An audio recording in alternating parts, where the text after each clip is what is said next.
Hola amigos, ¿qué tal? ¿Cómo están? Tengan todos ustedes muy buenas noches. Mi nombre es Ronald Atencio Sotomayor. Eh, soy perteneciente al Grupo Jurídico Atena, gerente del Grupo Jurídico Atena. Hoy estamos realizando este programa de entrevistas, que es un programa que realmente ha creado mucha interacción en nuestros seguidores, en las personas, porque hemos tratado de tocar aquellos temas sensibles o aquellos temas que han alcanzado un realce nacional. Hemos tocado los temas laborales, hemos tocado temas de familia, hemos tocado temas de metodología de la investigación, hemos tocado diversos temas y muchas personas en las redes nos han estado diciendo, ¿por qué no sacan un curso? ¿Por qué no hacen un seminario, no hacen un diplomado, no hacen un taller? Y en base un poco a esa necesidad que muchos de ustedes nos han estado contando, nos han estado requiriendo, hemos sacado en Atena 3 cursos de un solo día, muy breves, muy concretos, con puntos establecidos, con puntos determinados, y por eso es que hemos visto por conveniente, para que ustedes también puedan pedir informes. Abajo van a tener los números de teléfono, los correos electrónicos. Hemos sacado un curso sobre el desalojo y la falta de pago en épocas de cuarentena. Hemos sacado otro sobre derecho laboral, suspensiones temporales de labores y despido, muy interesante, y otro sobre seminario de tesis. Es un tema que nos han estado pidiendo mucho, cómo hacer una tesis, cómo plantear un problema, cómo plantear un objetivo. Todos esos temas los vamos a tocar en el seminario. Mayores informes escriben al WhatsApp que está ahí o los respectivos links que ustedes tienen y van a obtener toda la información. Hoy, como siempre, en su programa Atena Entrevista, hoy, como siempre, tenemos un invitado muy especial. Tenemos un invitado súper especial, que es el doctor Jefferson Moreno. Él se encuentra ahí. Y vamos a tocar un tema realmente de relevancia nacional, de relevancia coyuntural. Vamos a tocar un tema que hoy está tocando los cimientos del derecho penal, del derecho procesal penal. Vamos a tocar un tema que está siendo materia de mucha discusión en la doctrina y en la jurisprudencia.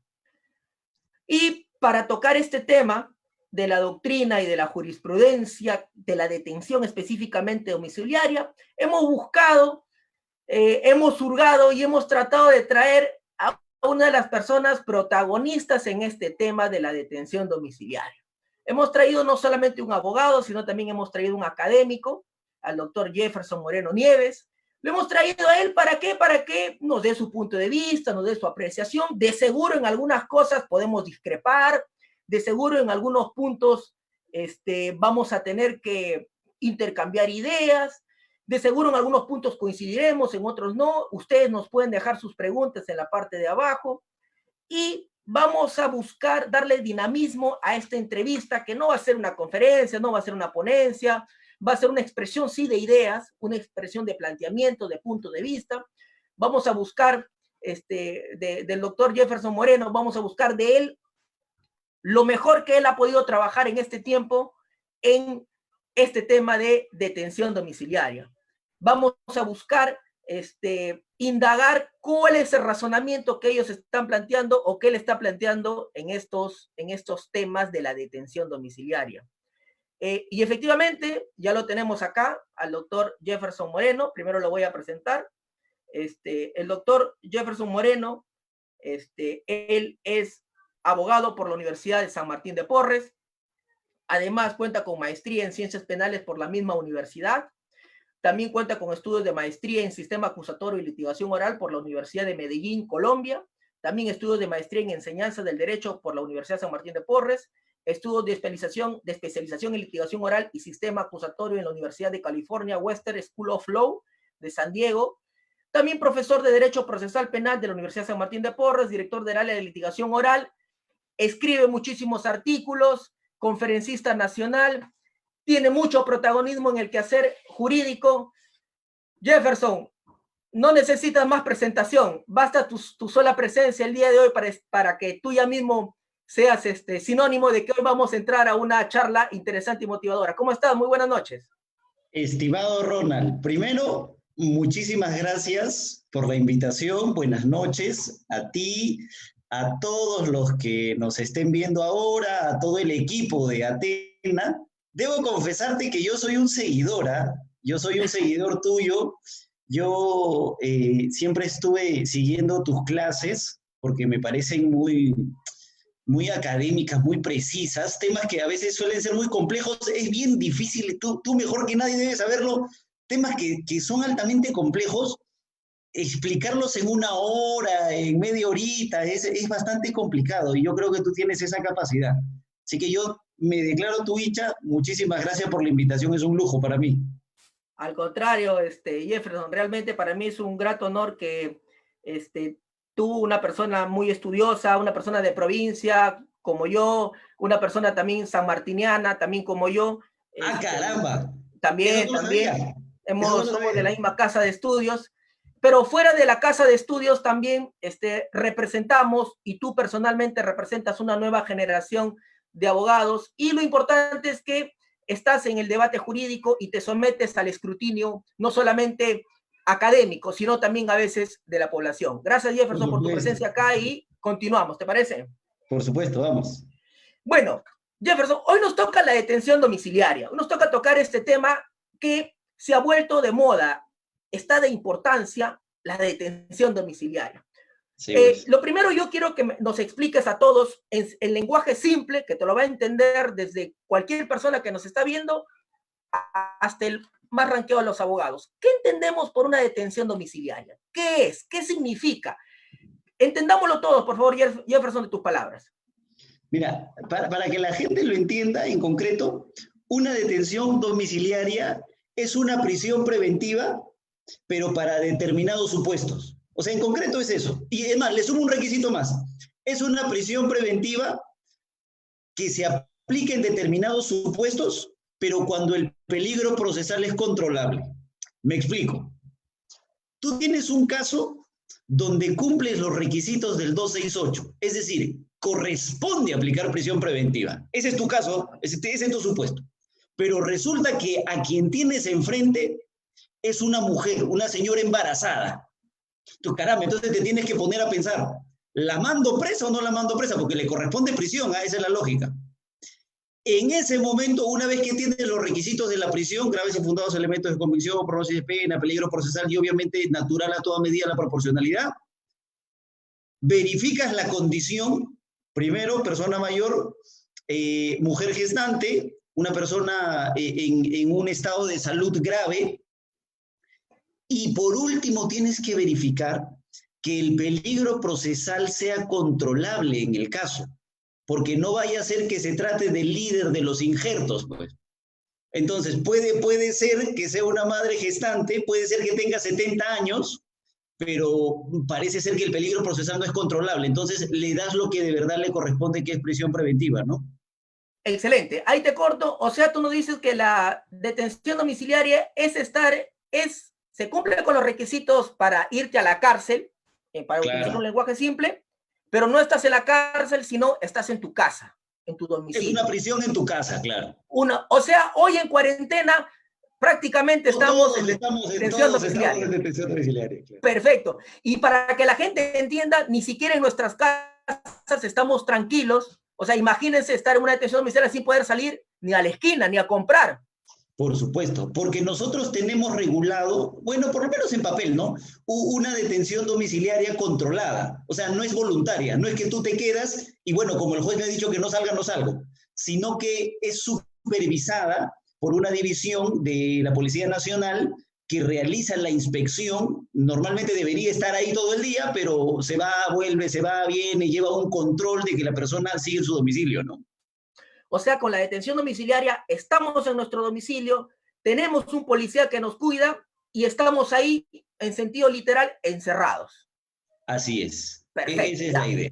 Esa es la Perfecto. idea. Ahora yo te quiero avanzar en el tema, te quiero avanzar en la conversación.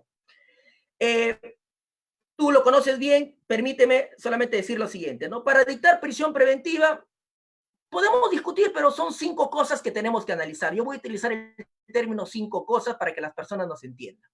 3 requisitos que regula, como tú bien lo dices, el 268, fundados y graves elementos, pena probable y peligro procesal. ¿No es así? 3. Claro. Y los otros 2 que ha señalado la casación de Moquegua, la 626, ¿no es así? Que ha dicho proporcionalidad y plazo. Son 5. Claro. Perfecto. Claro. Entonces, en un caso en concreto, si se cumplen esos 5 requisitos, tú tienes que ir a la cárcel. Perfecto. Ok. No queda de otra. Pero la norma dice, pero hay casos en los que tú no te vas a la cárcel, a pesar de que se cumplan con los requisitos. El 290 dice, no te vas a la cárcel, sino te vas a tu casa. Si me permites una broma, estás en tu casa con tu esposa en la cárcel. Ese es doble cárcel. Ya, doble cárcel, sí, doble cárcel. Tú lo has dicho, doble cárcel. Sí. Entonces, se cumple con los requisitos para que vayas a la cárcel, pero no te vas a la cárcel. ¿Por qué? Porque en el 290 te habla de algunos supuestos en los que, a pesar de que tengas que ir a la cárcel, no puedes irte a la cárcel, pues. Así es. Irte a tu casa. Ahora, en esos requisitos del 290, hay varios supuestos. Yo quiero que tú me hables un poco de cada uno de esos supuestos, que ya los he estado comentando, pero quiero que me hables para que las personas nos entiendan.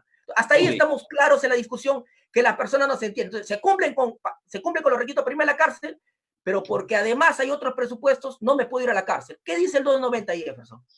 Por eso es que se dice que la detención domiciliaria en realidad es una medida sustitutiva de la prisión. Excelente. Entonces, tú tienes tus requisitos de prisión, como bien acabas de decir, pero ahora resulta, primer supuesto, que el imputado es una persona mayor de 65 años. ¿Ya? Podemos discutir finalmente ahorita si es que está bien o no, si es 65, debe ser más, debe ser menos, pero la cosa es que la ley hoy dice que si el imputado tiene más de 65 años, le debería corresponder detención domiciliaria. Es más, mira, ni siquiera es una posibilidad, es una orden. O sea, el código dice se impondrá, no es que se podrá. Primero. ¿Por qué 65 años? Porque se entiende que a esa edad, pues, ya la pena a veces tiene que ser un poquito más humana. Porque estos supuestos de la detención domiciliaria siempre responden al principio de humanidad de las penas. O en todo caso a la humanidad de la privación de la libertad, ¿no? Excelente. Pero ese es un primer supuesto.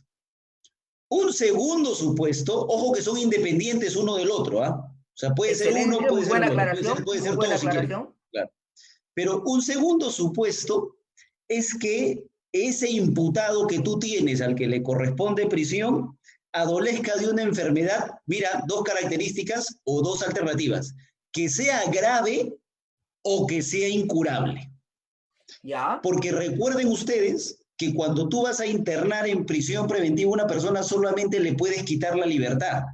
Entonces, si la persona tuviese una enfermedad grave o incurable, quiere decir que ya no solamente le estás quitando libertad, sino también estás afectando su salud. Por eso es que la ley te dice, en el caso de estas personas, obviamente vas a tener que acreditar que tu enfermedad es grave o es incurable y te debería corresponder detención domiciliaria. Y un tercer supuesto, en la misma línea, es aquella persona que sufre una incapacidad física permanente, que afecte sensiblemente su capacidad de desplazamiento. En la misma línea, ¿no? Es una persona con un problema médico, con un problema físico, y eso hace obviamente que su internamiento en un penal no solamente afecte libertad, sino también salud. No hay problema. Y el último supuesto, obviamente, es el de la madre gestante, ¿no? No tiene ningún sentido internar a una persona preventivamente, ojo, preventivamente, cuando está gestando, ¿no? Porque, ojo, solo debes privarla de la libertad, no de otros derechos. Y además ingresas a un conflicto con el concebido también. Entonces, la ley se pone en ese supuesto y impone que a esta mujer gestante le corresponda detención domiciliaria. Esos son los 4 supuestos. Perfecto. Entonces, ya nos has aclarado los 4 supuestos.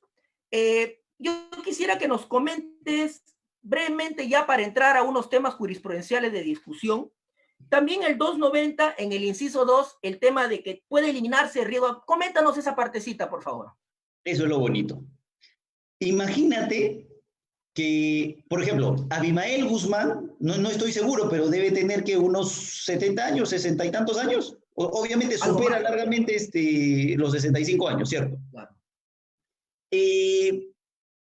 Lo debería, imaginemos que no esté condenado el líder de una organización criminal, la más brava que hayamos visto en el país, los injertos, los reinjertos, los nuevos injertos, etcétera, etcétera, obviamente de organizaciones criminales muy peligrosas, y él no vive en Miraflores, o sea, normalmente vive, imagínate esto, en la zona más caliente del Callao. Entonces, le corresponde prisión preventiva porque tienes graves fundados elementos, obviamente la pena es más de 4 años, obviamente existe un peligro de fuga e incluso un peligro de obstaculización, y la persona tiene 75 años, sigue siendo líder, es el cerebro de la organización. ¿Lo mandarías a su casa? O sea, sería un impensable. ¿Quién lo va a cuidar para empezar? ¿Qué policía se va a atrever a pararse en la puerta de la casa de ese líder de organización criminal de delitos violentos? Entonces no va. Por eso es que el inciso 2 te establece que es correcto. Les deberías dar detención domiciliaria siempre y cuando ese peligro procesal sea controlable. Cuando no lo puedas controlar, entonces dale su prisión preventiva como corresponde. Por eso es que ya el análisis corresponde caso a caso y el juez deberá motivar por qué es que en un caso el peligro procesal no es controlable, ¿no? Eso es finalmente lo que establece el numeral 2. Excelente. Ahora, quiero que vayamos a 3 casos puntuales, no necesariamente porque conozcamos de repente, no seamos abogados de alguna de las personas, sino que 3 casos puntuales. Al ex premier Villanueva Ruesta, a Richard Martín Tirado, un árbitro que le han dado detención domiciliaria, y a Susana Villarán, que le han denegado su detención domiciliaria. O sea, tenemos a César Villanueva, que le dieron detención domiciliaria, tenemos a Richard Martín Tirado, árbitro vinculado a todo el tema de Odebrecht, que le han dado detención domiciliaria, y tenemos a Susana Villarán, que no le han dado detención domiciliaria, que le han denegado. Entonces, quiero que vayamos a estos 3 casos que nos sirvan como ejemplos para lo que vamos a comentar, y ahí viene mi primera gran pregunta, es la siguiente. En el caso de César Villanueva, él sí pide variación de la prisión preventiva por detención domiciliaria. Él sí lo plantea, él sí lo pide y está. Textualmente lo pide. En el caso de Richard Martín Tirado, el profesor Nakazaki, él plantea un cese de prisión preventiva. Él plantea un cese y en la resolución el juez hace una reconducción, ¿ya? Y varía la prisión preventiva. ¿Ya? Todavía no toquemos el caso en concreto, pero vamos primero a la parte genérica. Si yo estoy privado de mi libertad, si yo planteo un cese de prisión preventiva, es para yo salir con comparecencia. Primera pregunta, ¿es así? Yo te voy a dejar el tiempo para que tú nos contestes. Segunda pregunta, si yo planteo un cese, el juez en la audiencia o el juez del debate, juez penal, no es un juez constitucional, juez penal, ¿puede hacer una reconducción? Ojo, en la medida en el que el debate no se haya discutido la variación de medida, puede el juez hacer una reconducción en un cese y decir, acá no cabe cese, acá cabe detención domiciliaria, sin ir todavía al caso en concreto. ¿Qué te parece esos 2 puntos de discusión, Jefferson? A ver, en principio yo creo, yo analizaba el caso de Villanueva cuando salió y me gustó mucho que la sala dijo lo siguiente, y creo que por ahí va el tema arrancando. Una cosa es que tú pidas cese y otra cosa es que pidas variación. Al extremo de que cuando tú pides cese, tienes que respetar este requisito de presentar nuevos elementos de convicción y cuando pides variación, no necesariamente. Yo lo aceptaba porque hay una gran discusión sobre qué debe entenderse por nuevos elementos de convicción. Pero finalmente, lo que debemos entender es que la comparecencia es una variación, el cese es una variación. O sea, tú solicitas una variación para cambiar la medida y el cese implica el cambio de la medida. Entonces yo te podría decir que en una concepción amplia en realidad, todo pedido de cese es un pedido de variación. Claro que me gustó la diferenciación e incluso de base legal que hizo la sala y que Así es. nosotros estamos utilizando en varios casos. Ya no digo, no solicito cese, solicito variación. ¿Para qué? Para que el juez o el fiscal no me reclame y me diga, ¿y cuál es tu nuevo elemento de convicción? Yo le respondo y le digo, no estoy pidiendo cese, estoy pidiendo variación. Pero en sí mismo, si tú pides un cese, termina siendo un pedido de variación al mismo tiempo, porque el artículo que regula la variación, finalmente, el 255, finalmente regula el principio de variabilidad de las medidas de coerción. Entonces, yo creo que sí es posible que el juez, ante un pedido de cese de prisión, imponga otra medida. Yo considero que sí, porque finalmente es en sí mismo un pedido de variación. 2, el juez, si tú le pides cese y el pedido concreto es de prisión a comparecencia, él podría decirte, no te voy a dar lo que me estás pidiendo, te voy a dar otra que es detención domiciliaria.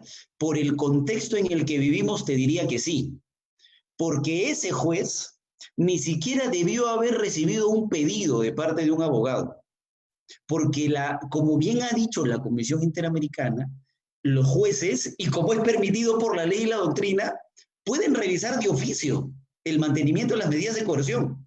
Entonces, si ellos pueden revisar de oficio, mire, en tiempos normales, pueden revisar de oficio las medidas de coerción, ¿qué les impediría hacerlo en un contexto en el cual la propia Comisión Interamericana ha dicho, por favor, jueces, pónganse una mano en el pecho, la otra en el código y empiecen a reevaluar las prisiones preventivas?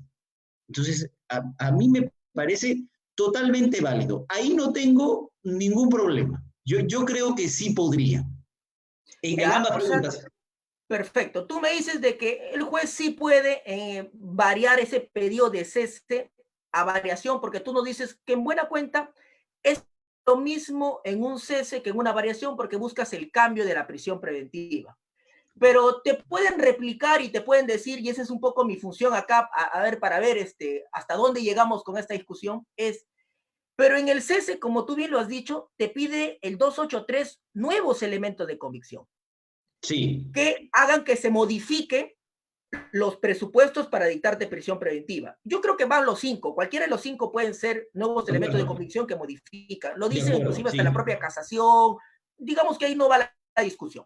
Entonces, Mm. hay un nuevo elemento que modifica donde ya no hay fundados y graves elementos de convicción, no hay pena probable, no hay peligro procesal, no hay proporcionalidad, inclusive plazo. Perfecto.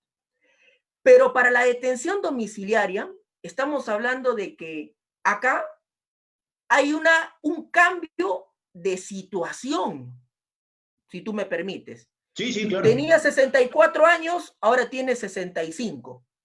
No tenía enfermedad grave, ahora tiene la enfermedad grave. No estaba gestando, ahora es madre gestante. Y así, ¿no? No estaba en incapacidad, ahora está en incapacidad. Mm. Es conveniente mantener esa situación de que acá, oye, pero acá no distingamos, o tú crees de esto el juez debe ser un juez súper garantista y un juez debe entrar más allá inclusive de la pretensión. ¿Es así como tú lo ves esta parte? Pero mira, finalmente te podría responder así. La situación ha cambiado. Ya no tiene 64, tiene 65. Mi nuevo elemento, no sé, pues mi torta de cumpleaños. O sea, mientras yo te acredite que la situación ha cambiado, ahí está mi nuevo elemento. Ahora estoy embarazada. O sea, perfecto, te presento la documentación médica que establece que ahora estoy embarazada, ese es mi nuevo elemento. El problema está, o sea, yo te lo digo en términos prácticos como litigante. ¿Dónde Claro. está el problema? Si es que tú dices cese de prisión, ese En mí ya digo siempre va a ser el cese. cuestionamiento. Así, en la sumilla yo pongo cese, porque tengo que presentar en mi escrito una sumilla, yo pongo No. cese. Y además la base legal sería diferente. Porque si Así tú es, dices cese, claro, tu base legal sería la del 283. así es. Y si dices variación, tu base legal sería la del 255. Es También otra. 255 y 290, ¿no? Bueno, variación para detención domiciliaria, así es. Entonces yo digo, en términos prácticos, si yo fuera abogado defensor, incluso yo lo he conversado con el doctor Nakazaki en una transmisión que tuvimos juntos, yo no me gusta entrar a la pelea de si, por ejemplo, una partida de nacimiento, una resolución judicial, eso no es un nuevo elemento de convicción. Un decreto de urgencia, por ejemplo, que declara el estado de emergencia del presidente, ¿puede ser un elemento de convicción o no? Vamos a entrar a ese debate, ¿te das cuenta? Porque es un requisito propio, o sea, la ley te lo exige. Entonces, en términos prácticos, yo le diría a cualquier abogado, no te vayas por el cese, ve y pide una variación. Tienes respaldo en lo que acaba de decir la sala en el caso Villanueva, donde dice un ratito, una cosa es cese, otra cosa es variación. No tengo problema. O sea, yo también creo que puedes, o que debes, en todo caso, irte por la variación y no por el cese. Pero en aquellos casos en los cuales ya te hayas ido con cese, cabe muy bien la interpretación que me parece, ahorita acabamos de conversar.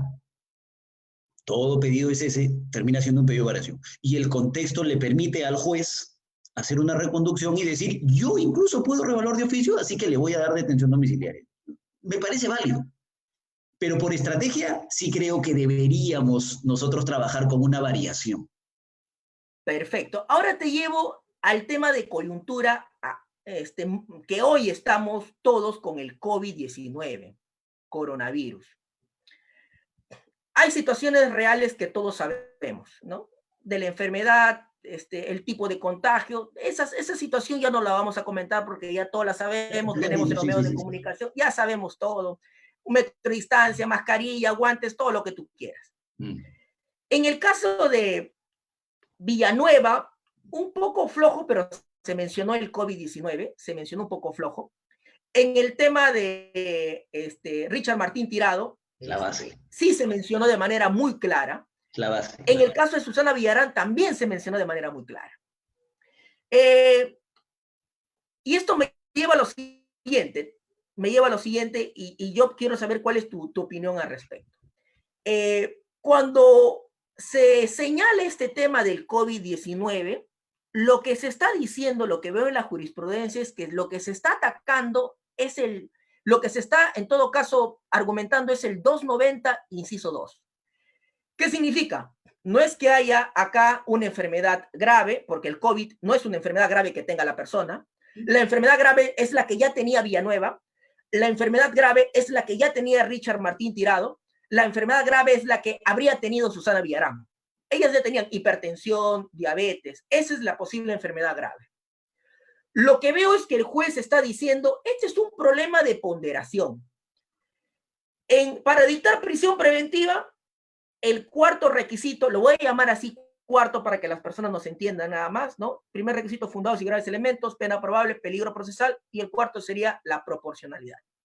En la proporcionalidad se analiza 3 elementos, idoneidad, necesidad y ponderación o proporcionalidad propiamente dicho. En este punto, el juez Chávez Tamaris, el doctor Chávez Tamaris, el juez que libera a Richard Tirado y que no libera, no le varía la prisión preventiva por detención domiciliaria a Susana Villarán, él dice acá yo tengo que ponderar, tengo que aplicar los contrapesos y hace toda una fundamentación y dice, acá tengo derecho a la salud, ¿correcto? Y acá tengo los fines del proceso, yo pondero, y acá Richard Tirado sí tiene una enfermedad grave porque él tiene diabetes. Susana Villarán lo que tiene no es una enfermedad grave. Entonces, no, acá no hay un riesgo. Entonces, este tema del COVID, lo que busca es variar el 290 segunda parte porque relativiza el peligro de fuga y el peligro de obstaculización. Porque ¿qué otro presupuesto relativiza? ¿Es así mi razonamiento? ¿Tú qué opinas? Yo sí estoy de acuerdo. Y justamente por eso me parece que la decisión es correcta. El señor juez, mira, yo he tenido oportunidad de estar parado frente al señor juez Chávez Tamaris en más de una oportunidad, y es un juez justo. O sea, eso te lo puedo decir como litigante. Y Ahora mira, llegamos ahí, ¿eh? Ahora te voy a soltar otra cosa ahí, pero vamos, sigue, sigue. está bien. Pero mira, el análisis que el juez hace es efectivamente respecto de la proporcionalidad. Así es. Primero, estoy convencido que es así porque muchas hojas de la resolución trabajan proporcionalidad. O sea, yo también estoy seguro que es así. Pero la diferencia que el señor juez hace es, ¿quién finalmente te establece? En su momento el señor juez analiza libertad y otros fines de proceso. La seguridad jurídica, el aseguramiento de la pena, etcétera, etcétera. Ya. Como siempre, como siempre, o sea, siempre van a ganar esos fines colectivos contra la libertad, era obvio. Por eso que yo no soy muy seguidor de la proporcionalidad, pero finalmente el señor juez dice, en el caso concreto, a la balanza que yo había analizado, ¿le debo sumar la salud, sí o no? Entonces, ese es el primer filtro. Y en el caso de Richard Martin, y como es natural, como el señor juez no es médico, lo que hace es recurrir a reglas de OMS. Vamos a ver si la OMS me dice que lo que tiene este señor, eso no es una enfermedad grave. Y recuerdo diabetes e hipertensión arterial y una más. Pero la cosa es que el señor juez dice, tenía, supuestamente. según OMS, diabetes no es que sea una enfermedad grave, sino que es una enfermedad que te pone en una situación de vulnerabilidad frente al COVID-19, que no es lo mismo que tener falta de sueño, que también podría ser grave, pero que no te pone en una situación de riesgo frente al COVID, una situación de posible contagio inmediato. Entonces el señor juez dice, caramba, ahí parece ser que hay una amenaza cierta e inminente de lesión al derecho a la salud de esa persona. Entonces sí podríamos sumarle salud. Vamos al otro caso. Entonces, la señora Villarán, ¿qué tiene para ver si es que califica o no como una situación de vulnerabilidad frente al COVID-19? Y el señor juez dice, primero, lupus. Y segundo, recuerdo hipertensión, ¿cierto? Hipertensión, así es. Y el señor juez dice, el lupus, según la OMS, no ha calificado, no necesariamente como una enfermedad grave, sino como una situación médica que te ponga en riesgo frente al COVID. O sea, ahí no va. Además que lo tiene hace 45 años, creo. Lo tiene de vieja data. Y está controlada. Entonces, quiere decir que no tienes una línea de afectación directa por el estado en el que estamos viviendo, como en el otro caso. Por eso es que ya no le suma el derecho a la salud en este juicio de ponderación que exige la proporcionalidad en sentido estricto, ya no le suma salud, y recapitula el juez y dice, aquí hay un problema adicional. La imputación contra la señora es ser líder de organización criminal. Primero. Dos, el peligro procesal, aunque no lo diga de manera literal el señor juez, pero la resolución dice, el peligro procesal no podría ser controlable porque, por ejemplo, se estableció un plan del silencio en ese caso, cosa que obviamente no fue tratado en el caso de los árbitros, porque yo soy abogado en el caso, por ejemplo. Entonces, hay un análisis diferenciado y el juez dice en su resolución, yo con Richard Martin dije que el análisis iba a ser caso por caso, y así lo estoy haciendo. Entonces, me parece que el análisis no ha sido propiamente si es que la enfermedad califica o no como grave, sino que si tener esa enfermedad los pone en una situación de vulnerabilidad frente al COVID-19. Ese me parece ha sido el análisis. Ya, y ahí te repregunto y te replico de la siguiente manera.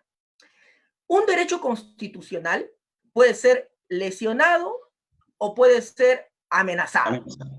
El Código Procesal Constitucional también lo señala de manera clara y textual. Un derecho constitucional lesionado cuando hay una vulneración. acá no hay vulneración todavía a la salud de ninguna de estas personas. Efectivamente, estamos hablando de amenaza, sí. No hay todavía. Ahora, la amenaza, según el Código Procesal Constitucional, y ahora quiero explicarme por qué menciono el Código Procesal Constitucional, establece que para la amenaza tiene que haber dos requisitos. Tiene que ser una amenaza cierta, verdadera, real e inminente. Sí. Sobre el tema de la inminencia, no hay ninguna sentencia del Tribunal Constitucional que sea concluyente o que sea precedente, pero más o menos lo que se ha dicho que de la inminencia es que sea... Recuerdo a ver, que el TC ha trabajado los conceptos de futuro inmediato, futuro remoto, justamente a raíz de la amenaza cierta e inminente, ¿no? En algún momento nos regaló esos conceptos. Ya, entonces, a la inminencia es a donde yo quiero ir. Acá, el COVID-19 no es una lesión a ningún derecho constitucional todavía, porque todavía nadie está enfermo en el penal, ni menos Richard Tirado, ni menos César Villanueva. No hay ninguna lesión todavía. De acuerdo. No me pueden decir acá que está lesionado su derecho a la salud. Siguen teniendo cada uno de ellos diabetes y siguen teniendo cada uno de ellos hipertensión. De acuerdo. El supuesto ahora, sí. Ahora el otro tema es, entonces acá el COVID, y eso es lo que no desarrolla el juez, y ahí viene por eso para mí una primera crítica al juez. Una primera crítica que las resoluciones judiciales siempre van a ser materia de crítica. Entonces, acá lo que entiendo que el juez dice, el COVID es una amenaza para su salud. Sí. ¿Correcto? Ahora, si eso es una amenaza... Aunque no se dice literalmente, pero claro, es un supuesto de amenaza. Yo entiendo. Entonces, si es una amenaza, la amenaza tiene que ser cierta. Es cierta, sí. Claro, el COVID está, nadie lo puede dudar. Acá para mí la discusión es si esta amenaza es inminente. Punto número 1. Punto número 2. En el penal en el que ellos se encuentran recluidos, que yo tenga entendido, están en Hong Kong, no se sabe de ningún caso comprobado de ningún interno, ni de ningún personal del INPE. Diferente es el penal del Callao. Entonces yo te pregunto acá, ¿qué tú me dices ante este cuestionamiento? Señores, el cuestionamiento sería, el juez no puede decir acá que existe una amenaza a su derecho constitucional a la salud producto del COVID. ¿Por qué? Porque ellos donde están no hay COVID. 1. 2. No hay ningún interno que tenga COVID. 3. No hay ningún personal del INPE que tenga COVID. Y tú me vas a decir de repente, y ahí te dejo el tiempo, no, pero se pueden contagiar. Pero ese se pueden contagiar es cualquier ser humano del Perú y del mundo. ¿Qué opinas tú al respecto, Jefferson? Es que ahí hay que sumarle varias cosas. Mira, ¿ya? Si se te ha muerto ya un hijo, tú quiere decir que eres un mal padre. Porque te lo cuento en todo caso de manera cronológica.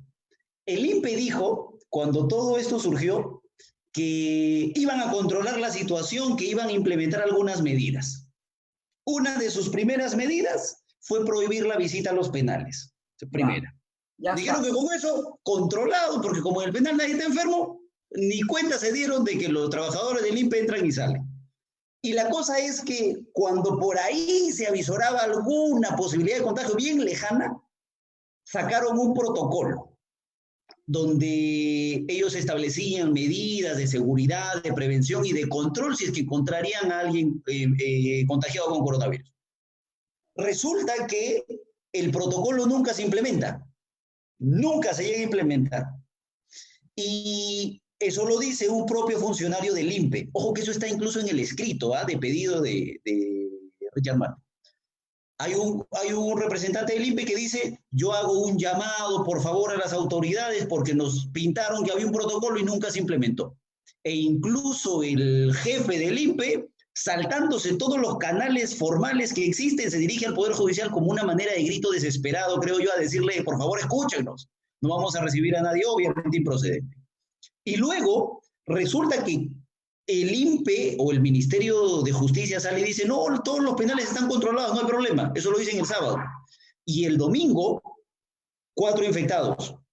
1 cliente mío, te doy ahí un dato adicional. O sea, infectado con COVID-19. ¿Está bien él o cómo va su salud? Una pregunta así, paréntesis. Primero tendría que responderme el INPE.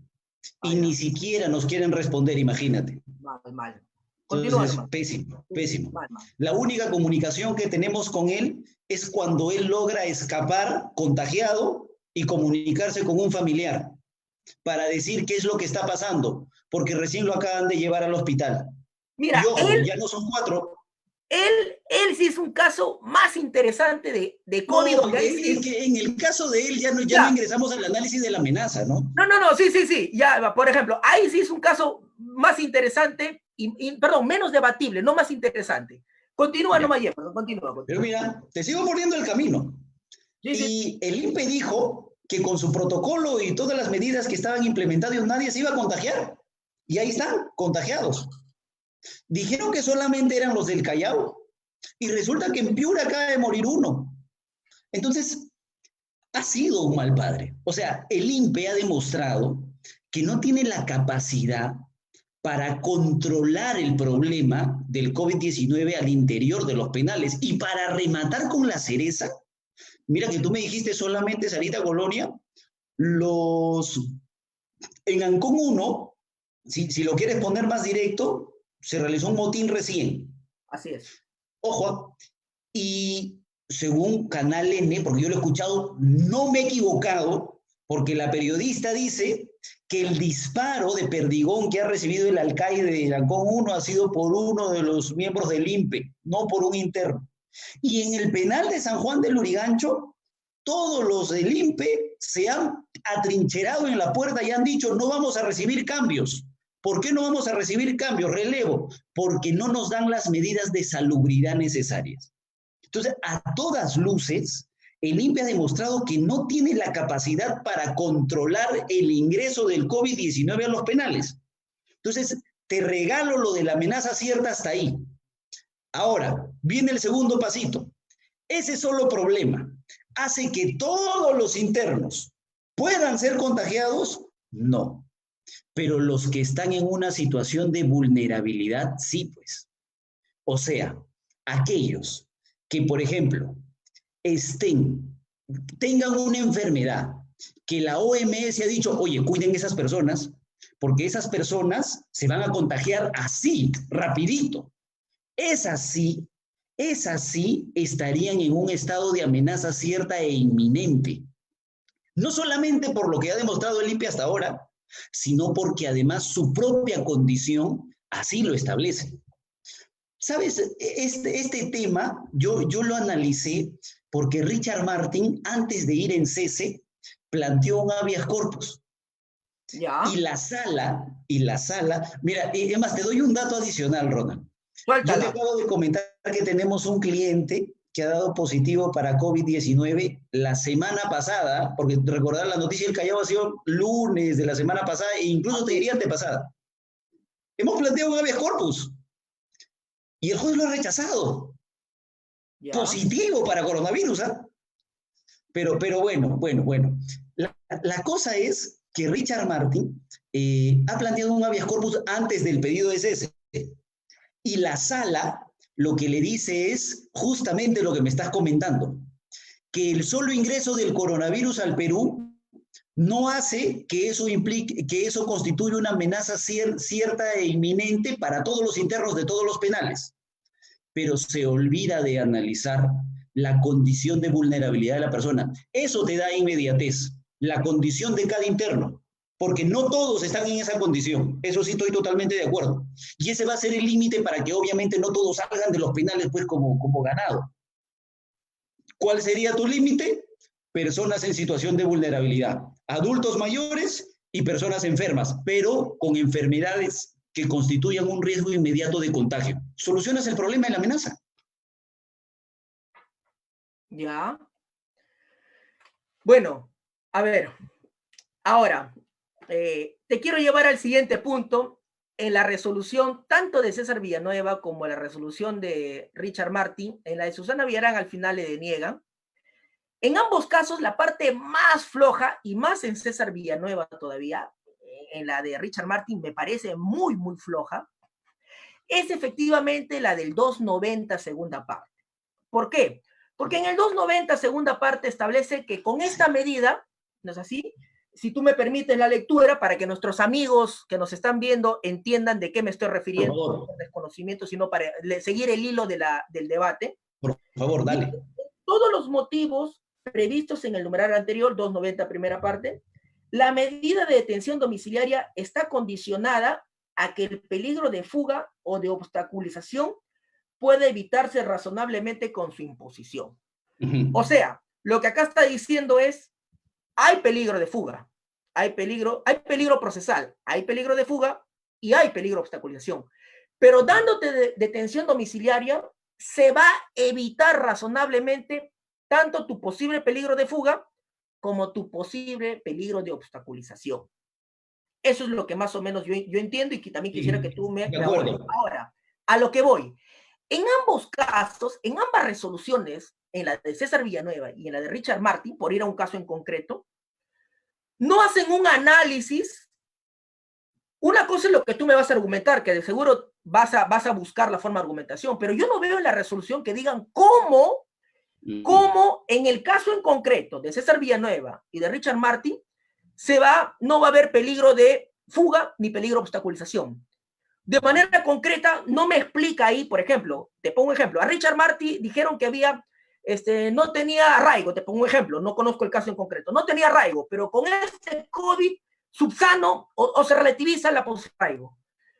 Tenía peligro de, iba a influir sobre tal perito, pero con esta medida, con el COVID, se está bajando. Esa situación de motivación no la hacen, se saltan un poquito a la garrocha. ¿Tú qué Ya, opinas al respecto, ya. Yepo? Yo creo que no, no es por justificar, ¿ah? Pero es que de verdad, mira, ¿sabes qué pasa? En el caso de Susana Villarán sí lo encuentras. ¿Ya? Ahí sí encuentras, por ejemplo. ¿Sabes por qué? Porque yo creo que ese 290 inciso 2, o sea, como la regla es, corresponde prisión, pero le debes dar detención domiciliaria, Así es. el juez simplemente lo que tiene que hacer es decir, bueno, sí, pues le corresponde prisión y está establecido que tiene más de 65 años, listo, detención domiciliaria. Ya no ingresas al análisis del inciso 2, pero si tú quieres negarle, es decir, le corresponde prisión, es una madre gestante, oye, pero caramba, el peligro procesal no es controlable. Entonces ingresas recién al análisis del por qué no le vas a dar detención domiciliaria pese a que le corresponde. Porque acuérdate que el 290, o sea, la detención domiciliaria, como es una medida sustitutiva, es de obligación para el juez.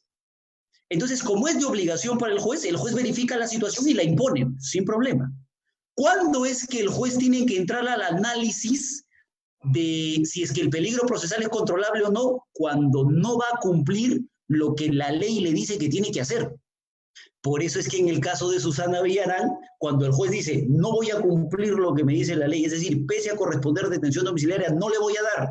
¿Y por qué no le voy a dar? Porque es líder de organización criminal, porque hay un pacto de silencio, porque hay unos problemas de peligro procesal, etcétera, etcétera. Y es por eso que cuando sí da, no ingresa al análisis. Entonces, a mí me parece razonable que esa situación sea diferente en uno y en otro. Y en el caso de Villanueva, hay un datito adicional para responder a ese cuestionamiento que es, mira, el abogado cuando pide variación, lo hace antes del estado de emergencia. O sea, antes de que nosotros estemos con el problema boom del coronavirus. Y su pedido ingresa, el juez lo rechaza, se va en apelación y en ese transcurso declaran estado de emergencia y el problema del COVID explota, en el Perú por lo menos. Así es. Y la sala recibe el pedido sin ninguna vocal en el escrito, en el pedido y menos en la resolución, que hable del COVID. Así es. Entonces la sala agarra y dice, bueno, finalmente acá lo que el abogado está acreditando es que el hombre tiene un problema de salud. ¿Está acreditado? Sí, claro. Antes no había, ahora sí hay. La discusión con el señor en su momento era si tenía o no tenía una enfermedad, pero el abogado no presentó nada. Ahorita sí lo está presentando. Listo, ya por ese solo hecho le correspondía la variación. Pero la sala le regala un cachito y dice, hay algo que no podemos dejar de ver. Y está frente a nuestras narices, que es el problema del COVID-19 y el estado de emergencia. O sea, ya la ponen de yapa, ¿te das cuenta? Pero a mí sí me parece razonable que el juez Chávez, porque esa sería la mejor crítica, el mismo juez, en un caso sí, en un caso no. Pero me parece razonable que en un caso sí haya analizado esto del peligro procesal controlable y en el otro no, porque como te digo, yo creo que el juez recurre al 2 cuando va a negar y cuando acepta ya no hay necesidad. No es por justificar, no es por justificar.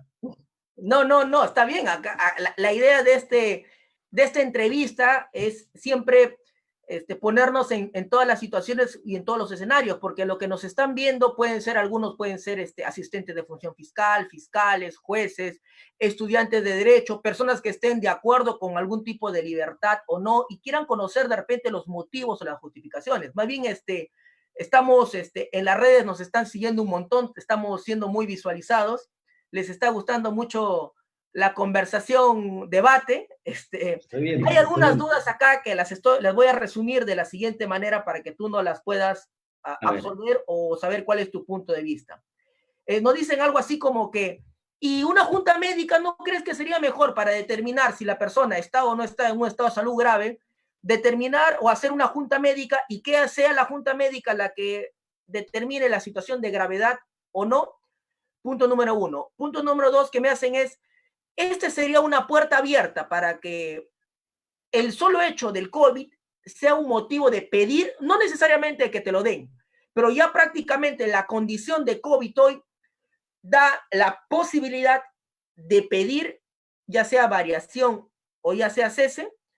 Y la otra pregunta es, y ahí te dejo el tiempo necesario. Desaparece el COVID. El juez ha otorgado la prisión preventiva y ha tenido como variable el COVID. Desaparece el COVID.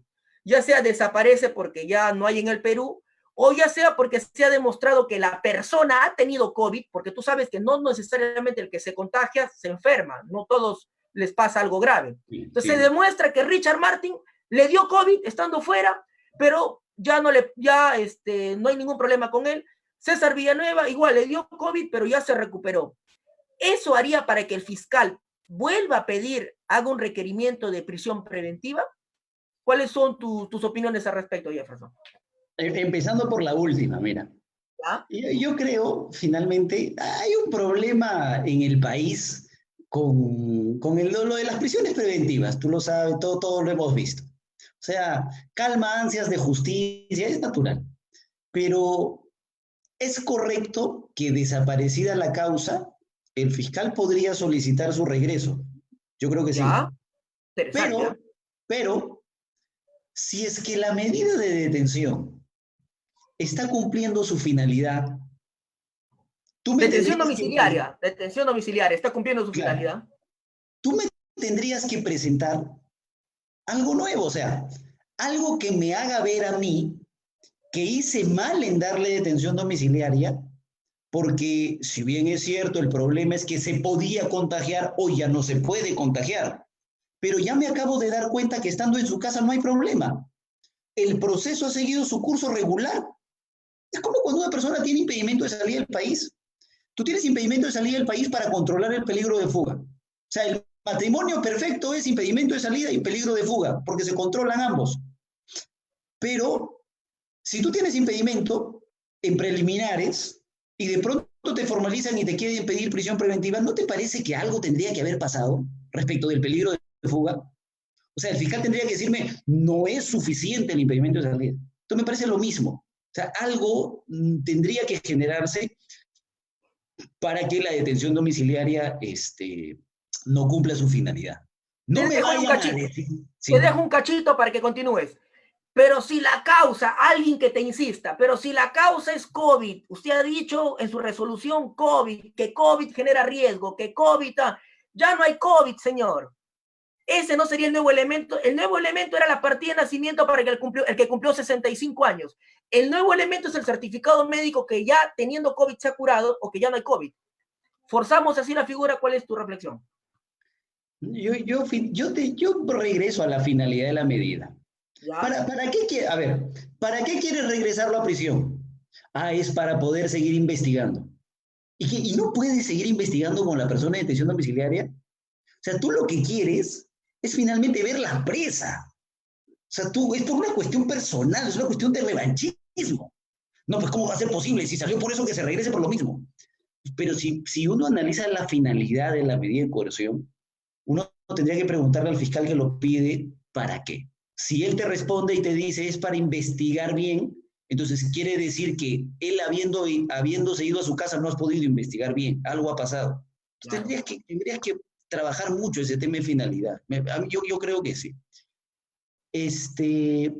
Lo otro era, La Junta si es Médica. que, y ¿sabes qué pasa? El doctor Pariona, que es abogado de la señora Susana Villarán, Así es. en audiencia, justamente en réplica, lo que planteó es la posibilidad de una junta médica. Primer problema. Mira que estamos trabajando sobre la base de que la amenaza es cierta e inminente, ¿eh? Eso quiere decir que tú tienes que actuar de inmediato. Es ahorita, porque la próxima semana esa persona se te puede contagiar o se te puede morir. ¿Ya? Entonces, es inmediato. Tú tienes un primer problema, porque la constitución de la Junta Médica, la selección, la evaluación de los miembros, tú lo puedes retirar porque está parcializado, etcétera, etcétera, y tienes un problema de tiempo, primero.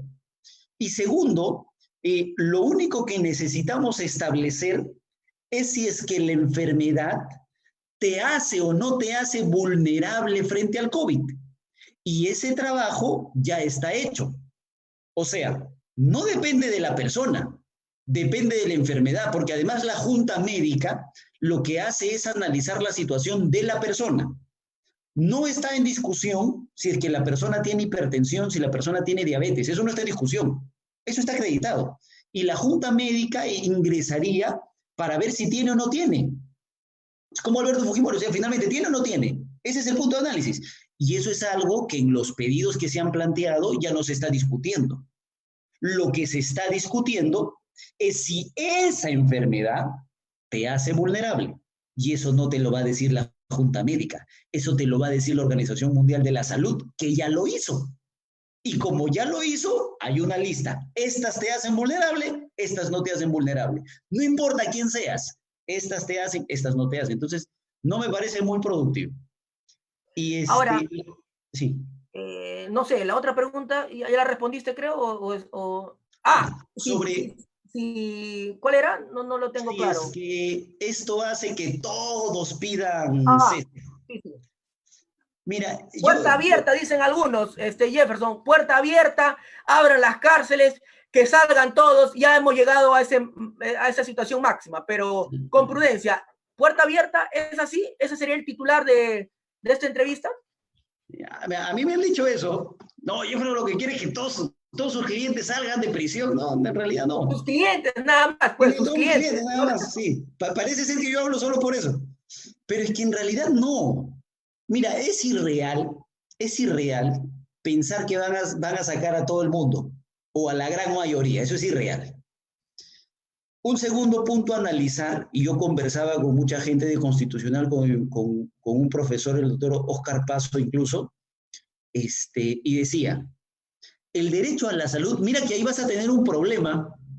Ya Jefferson, vamos a liberar solamente los de omisión a la asistencia familiar, pero no vamos a liberar a los procesados por corrupción, a esos no hay que liberarlos.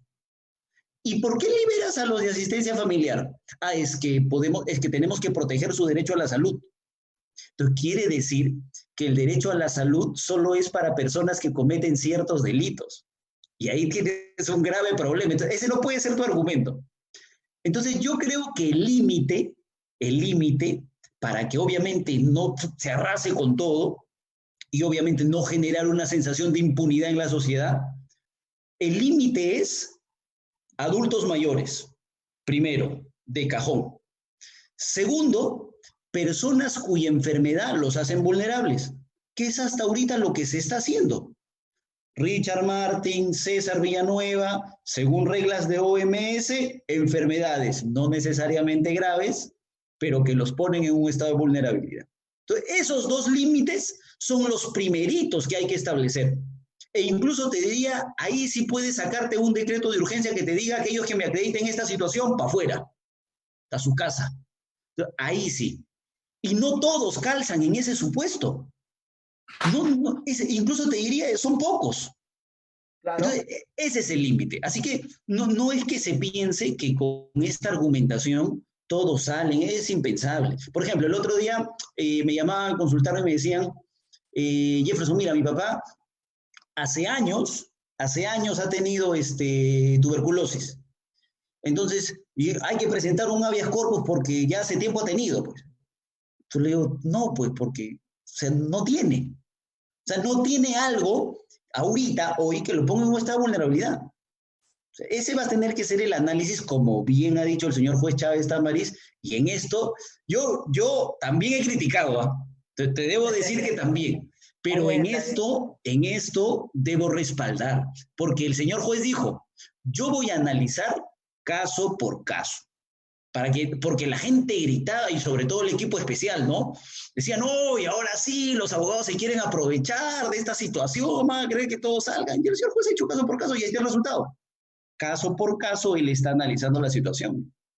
Lo que sí, lo curioso del juez Chávez, no se trata, como tú dices, sino que de conversar nada más. Lo curioso es que ha aumentado su nivel de motivación. Con Richard Martin no estuvo tan fino, creo yo.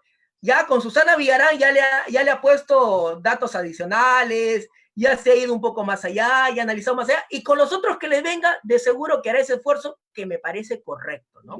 Que haga un buen análisis, un buen razonamiento, pero el primero es el que causa un poco de conmoción y entiendo que él también ha dicho mejor, trato de explicar mejor, porque al final la resolución judicial es como el juez se explica. El juez no tiene otra manera de explicar, el juez no puede explicar en la prensa su resolución, el juez no puede explicar en un tuit, el juez explica su resolución con su propia resolución y ahí tiene que estar claramente establecido, ¿no es así?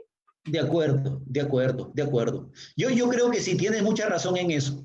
El señor juez se ha dado cuenta que tiene que desarrollar mejor, pero no creo que eso implique que la motivación haya sido mala por ser diferente en el resultado, porque le encuentro explicación en esto que te comentaba hace un momento, de que cuando vas a rechazar la detención domiciliaria es que tienes que ingresar al análisis de por qué el peligro procesal no es controlable. E incluso, mira, para que digan que soy objetivo en mi análisis, ¿eh? Ya, vamos. Yo le diría al fiscal que enfrenta una audiencia ante un pedido de esta naturaleza, en vez de pararte en la puerta y decir que no vas a participar, etcétera, etcétera, lo que deberías trabajar. Ahora comentamos ese punto también si gustas. Ok, ok, o sea, eso me gusta, eso me gusta. Tu Facebook. No, vamos, eso lo dejamos para el final, para que la gente Ok, también se caliente. ok. Pero mira, ¿sabes qué es lo que nadie ha trabajado hasta ahorita en respuestas de fiscalía?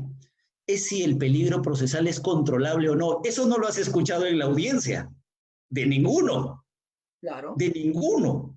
Y ese es un tema que tienen que trabajar de parte de fiscalía, porque nadie está respondiendo a eso. Todos están respondiendo a que no puede ser posible, la lucha anticorrupción, miren que tanto nos hemos esforzado, etcétera, etcétera.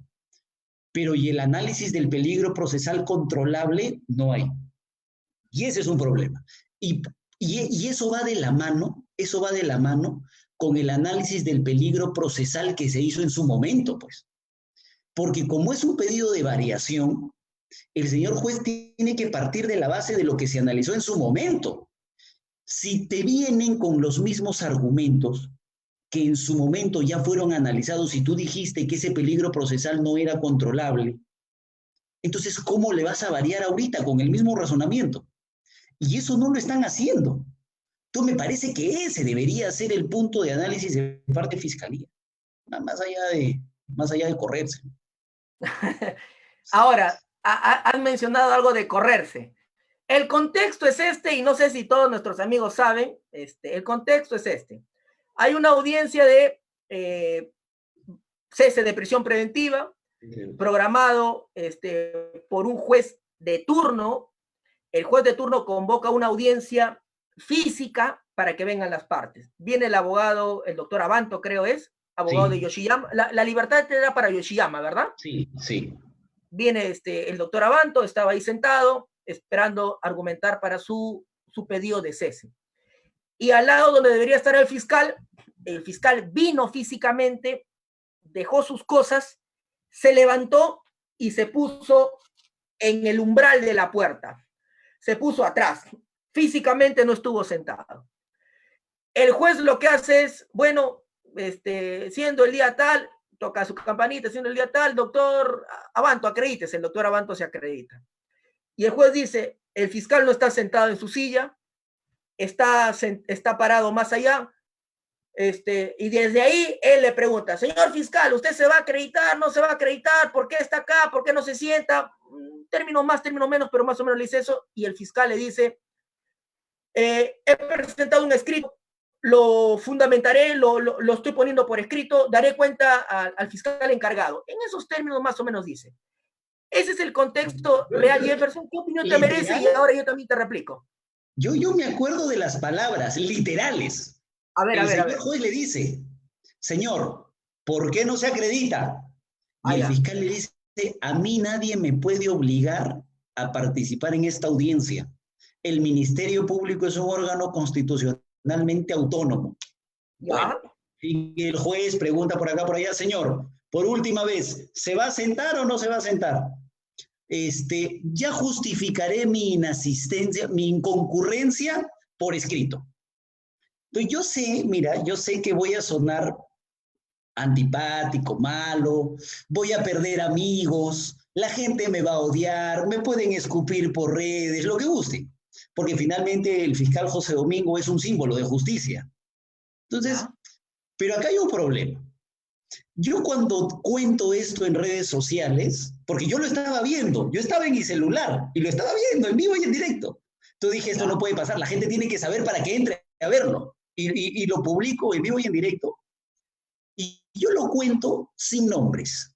O sea, tú imagínate esto sin no, porque el derecho no tiene rostros. O sea, Ya. la ley no es dependiendo de quién es el fiscal y quién es el investigado. Los ciudadanos no se deberían generar perspectivas, animadversiones o rechazo al derecho, porque una fiscal en una audiencia de prisión dijo que ahora los estudiantes ya no quieren escoger la carrera de derecho porque hay mucho corrupto, dice ella, pero el derecho no es así, o sea, no tiene nombres. Entonces, póntelo en un escenario donde no hay nombres. ¿Ah? Tú puedes llegar a una audiencia en estado de emergencia con el problema que tenemos. Llevar tu laptop, poner tus cosas, tu lapicero, tu papel, tu código, estar sentado. El señor juez sale y todos merecen respeto, se ponen de pie las partes, se sienta y dice, vamos a empezar con la audiencia y el fiscal agarra y se va a la puerta. Y se para en la puerta. O sea, este no es un sismo. O sea, no te va a proteger el marco. Y le preguntan constantemente ¿por qué no se sienta? Primero que se siente y dice no. ¿Por qué no se sienta? Ya justificaré después. Y resulta que la justificación que se ha dado es que, es que no se cumplían con las medidas de salubridad necesarias. Esa es la justificación. Entonces, primera cuestión, si tú crees que la realización de una audiencia no cumple con las medidas de salubridad, pues no vas, pues. No vas. Porque el solo hecho de salir de tu casa ya implicaría un riesgo para ti, porque obviamente te puedes contagiar, ¿cierto? Y segundo, si ya estás ahí y has hecho que todos vayan a la audiencia, porque el doctor Abanto bien ha explicado que el juez les dio la opción a las partes. Puede ser presencial o puede ser virtual y el fiscal estuvo de acuerdo en que sea presencial. Ese es un dato adicional, con Ya. resolución. ¿Eh? Entonces, si ya estás ahí, ¿no te parece una falta de respeto? Yo soy joven, recién me estoy formando, estoy ingresando al mundo del litigio, pero te juro que jamás me pararía en la puerta del juzgado cual reto al juzgador y le diría, no voy a participar, ya después justifico. Tú puedes justificar una inasistencia, una inconcurrencia, pero si estás sentado ahí, lo único que tenías que decir es, señor juez, no se están respetando las medidas de salubridad. ¿Y cuáles serían esas medidas de salubridad? ¿El metro de distancia? Porque la sala nacional, o sea, como difícilmente se encuentra en otro lugar, es una sala bien espaciosa. Todas las salas de audiencia de la sala nacional que están preparadas para 10, 15 investigados para arriba son grandes. Tú no me vas a decir pues que se han irrespetado las medidas de salubridad o que no tengan mascarilla. Todos están por el amor de Dios. A mí me parece que esa es una mala justificación de un intento de frustrar una audiencia para alargarla y posteriormente buscarle una solución. pero no me parece jurídicamente razonable. Cierro con esto. Sí, cierro con esto, mira. A mí, yo cuando lanzo esto, ya no he entrado a leer porque es demasiado los comentarios, no he podido leerlos todos, pero se han peleado entre los pro José Domingo Pérez y los contra José Domingo Pérez, y el análisis mayoritario ha sido este. Si los abogados en varios casos usan argucias para reprogramar las audiencias, dicho sea de paso, yo no lo he hecho. O sea, alguien me tendría que decir a mí en mi cara, Jefferson, yo te he visto a ti reprogramar audiencias, yo no lo he hecho. Pero si los abogados lo hacen con maniobras, ¿por qué no puede el fiscal? Muy simple, porque el fiscal es defensor de la legalidad. Él tiene que trabajar con la ley en la mano. Él representa a la sociedad. Yo puedo ser un abogado sin vergüenza, que no lo soy, pero puedo ser un desgraciado solamente por defender los intereses de mi cliente, pero el fiscal no. Entonces, eso no se debe permitir independientemente de quién se trate. Entonces, es un tema que a mí de verdad me ha molestado muchísimo, ¿no? Ahora, Jefferson, frente a eso yo te hago el siguiente comentario. Primero, si el fiscal no se acredita, el juez no tiene por qué hacerse mayor cosa y primero remitir copia al órgano de control correspondiente, y no solamente eso, se puede instalar una audiencia sin estar acreditado el fiscal. O sea, no hay fiscal. Esa es una gran pregunta que el código, tengo entendido, no se ha puesto. Ya tú me comentarás si es que encuentras. El fiscal no está, no ha ido. ¿Se puede instalar la audiencia sin la presencia del fiscal? Sin la presencia del abogado tampoco. Tendría que estar el de oficio, pero abogado al fin. Tendría que estar un abogado. De todas maneras, ¿no? Salvo en el tema de las apelaciones, donde la no presencia se entiende por desistimiento del medio impugnatorio. Claro, claro. Pero en este caso, y a pesar de esto, el juez desarrolla la audiencia. 1. 2. Este juez no es el juez de la causa, que también sepa la gente, ¿no? No es el juez que está llevando el caso. Él es el juez de turno. Puede resolver un cese de prisión preventiva un juez que no tiene la causa, que no tiene el expediente. Otro.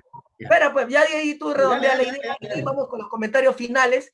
Otro. Este juez ha sido mencionado en, no sé si las actas, en los documentos incautados, en un informe de la policía, está mencionado como que tendría algún vínculo con la organización por la que se está investigando. Otro, el fiscal no puedes interpretar que el fiscal respetuoso va, llega a la audiencia, me han convocado a audiencia, vengo, pero yo presenté un escrito de nulidad un día antes, usted juez, vea lo que usted tenga que hacer, yo puedo estar atrás, no me acredito, haga los apercibimientos y ejerza su función que tenga que cumplir, y usted está incumpliendo las normas de seguridad dadas por el gobierno.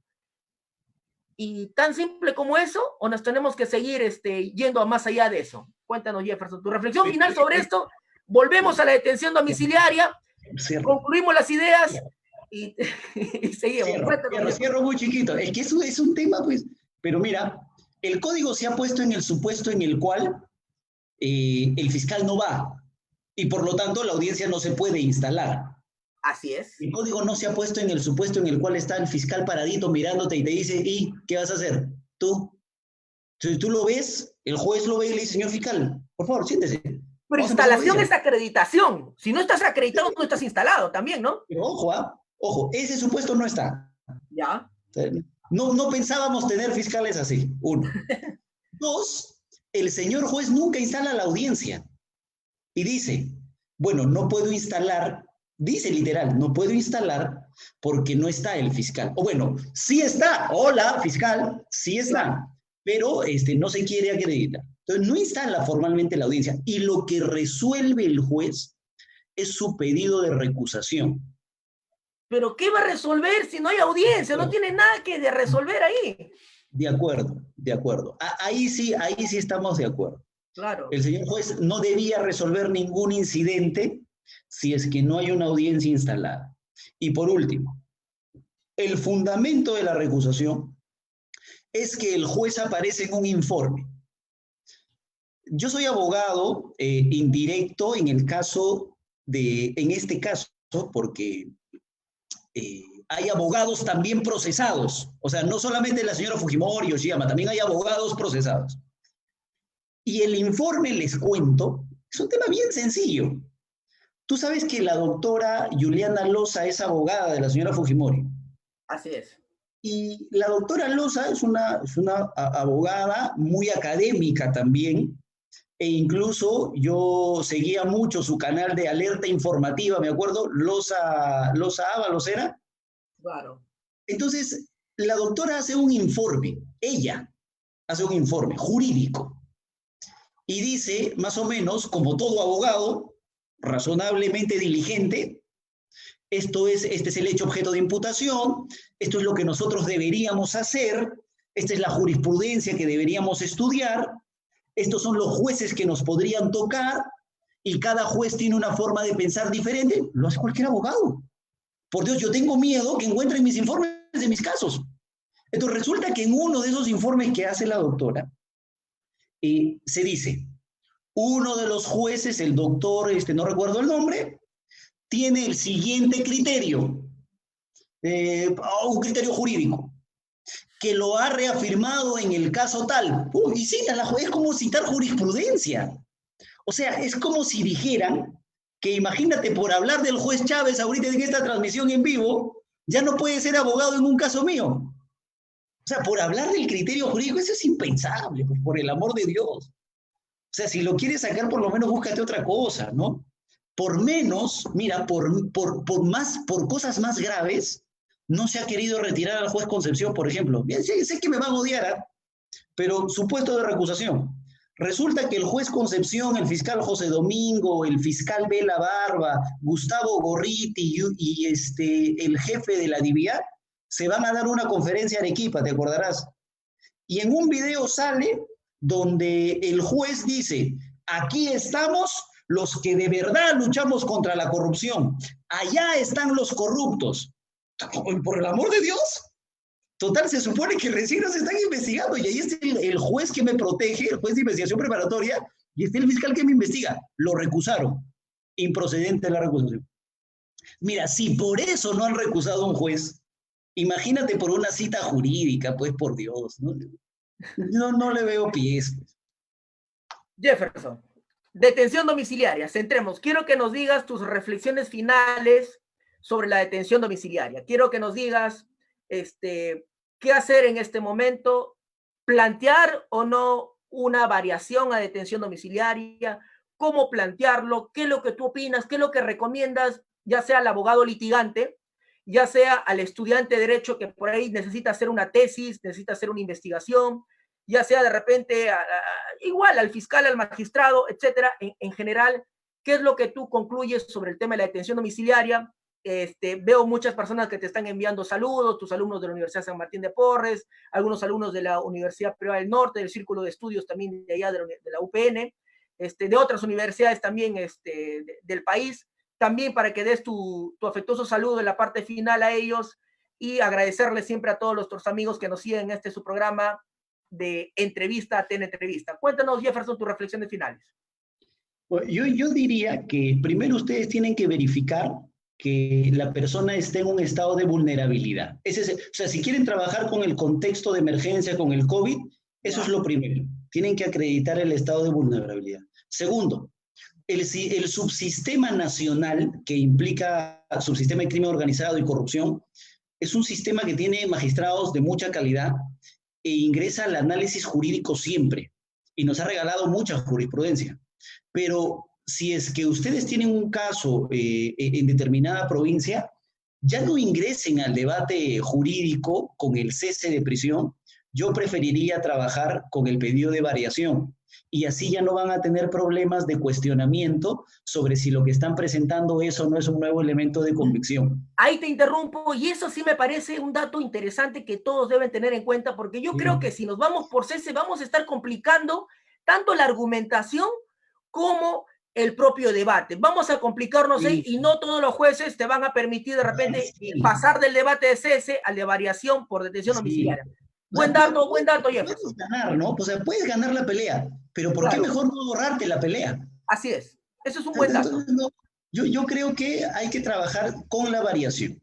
No les pueden cuestionar la base legal incluso porque es diferente una de otra. Los requisitos van a ser diferentes. Entonces, trabajen sobre la base de la variación, pero muy importante, hay que acreditar, no necesariamente creo enfermedad grave, sino enfermedad que te ponga en un estado de vulnerabilidad para que trabajes mucho principio de proporcionalidad. Eso por el lado de quien plantea. Otro dato interesante que das es trabajar mucho principio de proporcionalidad. Que las personas sepan que esto tiene mucha fuerza en el principio de proporcionalidad. Muy buen dato también, Jefferson. Sí. Y por el lado de quien responde, o sea, finalmente por el lado de Fiscalía, yo creo que hay que trabajar, antes de ir a la audiencia, hay que darle duro al análisis que hizo el juez y la sala cuando dieron prisión en el aspecto de peligro procesal y en el aspecto de proporcionalidad. Bueno, proporcionalidad nunca hay mucho, ¿no? Cuando dan prisión, pero por lo menos peligro procesal. Entren a ese análisis para ir a la audiencia sabiendo qué es lo que ya se analizó.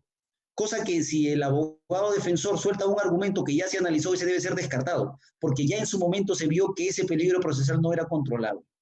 Y segundo, tienen que entrar mucho al 290, inciso 2. Yo creo que ese es el principal arma de fiscalía, en muchos casos, como ha pasado con la señora Susana Villarán, líder de organización criminal, pacto de silencio, obstaculización, compra de testigos, cualquier criterio que ustedes puedan analizar para establecer que pese a estar en su casa y pese a merecer estar en su casa por las condiciones, por la enfermedad, por el contexto, aún el peligro procesal sigue siendo incontrolable. Y finalmente a todos los que nos están viendo, darles las gracias, decirles que yo encantado siempre de compartir, de debatir, siempre que sea de manera respetuosa. Me he dado cuenta ahora en esta cuarentena que la red social explota de emociones. Entonces hay que tratar de controlarnos. Yo mismo incluso exploto, pero intento ser razonable jurídicamente. Es bueno criticar, es bueno razonar, pero de manera alturada. Todos nos debemos respeto. Y a ti, Ronald, yo nuevamente quiero agradecerte y te reafirmo, yo he estudiado mucho tiempo viendo tus videos, te agradezco mucho, de verdad. Ahí sí, siempre he estado yo siguiéndote y para mí es un lujo que me hayas invitado, que me hayas llamado. Así que muchas gracias, yo encantado de conocerte. Espero que podamos, aunque sea, saludarnos de a codo en una próxima oportunidad. De acuerdo, por un emoticón nos vamos a saludar. Agradecerte también a ti, Jefferson, y decirle a nuestros amigos que nos están viendo lo siguiente. Primero, que en nuestro canal de YouTube pueden volver a ver esta entrevista con el doctor Jefferson Moreno. También estamos en Spotify, también pueden buscarnos en Spotify. No pueden ver el video, lo pueden escuchar por audio. También estamos ahí. Esto es para cansarlos, pues, Jefferson, ya sea si no es por el Facebook, si no es por el por YouTube, está bien, por está Spotify bien. tiene que ser, ¿no? Está bien. Y también decirles que siempre tenemos ahí nuestros cursos que organizamos, que también ahí nos pueden dar este link para los informes correspondientes. Y a ti, Jefferson, agradecerte por la plena predisposición de venir y, como tú bien dices, conversar. La deferencia que tienes hacia mí también te la agradezco de sobremanera. Al contrario, el respeto es recíproco, el debate también siempre se va a manejar en los términos académicos que tienen que manejarse. Y entendamos a los de las redes que estamos en cuarentena y una forma de explotar es comentando en las redes sociales, pues, Jefferson. Está bien. Saludos para ti, Jefferson, para tu familia, que todos nos encontremos bien y para todas las personas que nos están viendo, también saludarlos y esperemos cumplir siempre de manera lo más estricta posible con las reglas de salud y de salubridad. Muchísimas gracias, Jefferson. Buenas noches. Gracias. Hasta luego.